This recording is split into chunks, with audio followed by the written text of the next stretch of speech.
All right, well, hello and welcome back to the Intermediate Algebra Final Exam Review Series.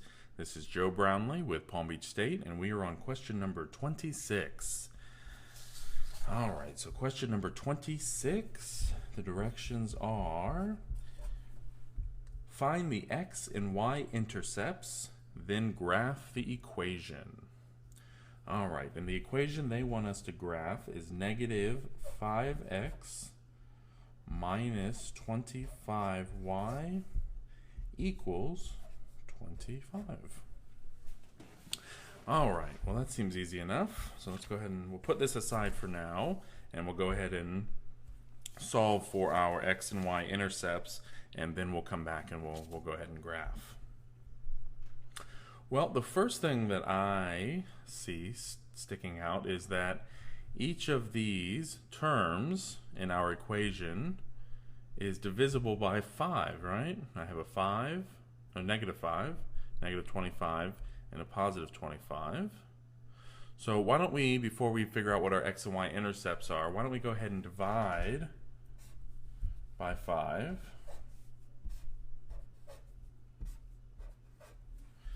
And when we do that, we get negative x minus 5y equals 5. So that's a little bit easier to work with, right? And of course, we could have divided by negative 5 if we wanted to, but I wanted to have our constant stay positive. All right, now they want us to solve for our x and y intercepts. All right, so x-intercept and y-intercept. All right, well, when I am solving for my x-intercept, I plug in 0 for my y and then solve.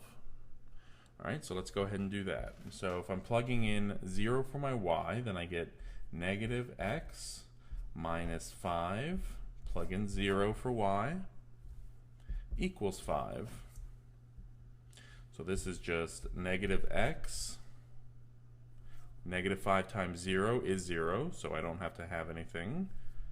Equals 5. Divide by negative 1, divide by negative 1. X equals negative 5. All right. So my x-intercept is going to be a point, and the point is negative 5, 0. All right, so it's tempting, I know, to say that your x-intercept is just negative 5, but negative x equals negative 5 is a line, right? It's a vertical line going through the point negative 5, 0. So when we're talking about intercepts and points, remember, we always need them as an ordered pair. So our x-intercept is negative 5, 0. All right, well, similarly, if we plugged in 0 for y to solve for x, then if I want to solve for y itself, I'm going to plug in 0 for x. And when I do that, I get negative, plug in my 0, minus 5y equals 5. Well, when I distribute this negative to my 0, I still get 0. So I'm left with negative 5y equals 5. Divide by negative 5, divide by negative 5, y equals negative 1. All right. Well, again, my y-intercept is also a point, and in this case, it's 0, negative 1. Okay. So now that I've solved for my intercepts, they want me to go ahead and graph this line. All right. Well, let's go ahead, and I went ahead and printed up a little bit larger coordinate plane for us so that we can more easily see it. And they want us to plot these intercepts and then graph. So where is negative 5, 0? Well, again, this is my x-intercept, this is my y-intercept. My positive integers are here on the right. Here are my negative numbers, right? And so negative 5, 0 is the point right there. All right.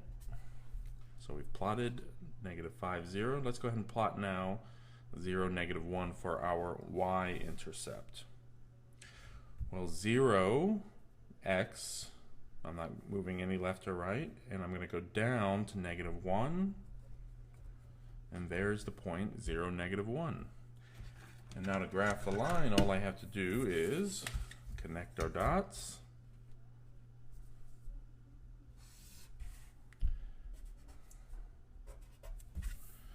And there we have it. There is the line for the equation -x minus 5y equals 5. All right, well, that was question number 26. Not too bad, right? Let's go ahead and move right along to question number 27. Again, this is Joe Brownlee. Thanks for watching.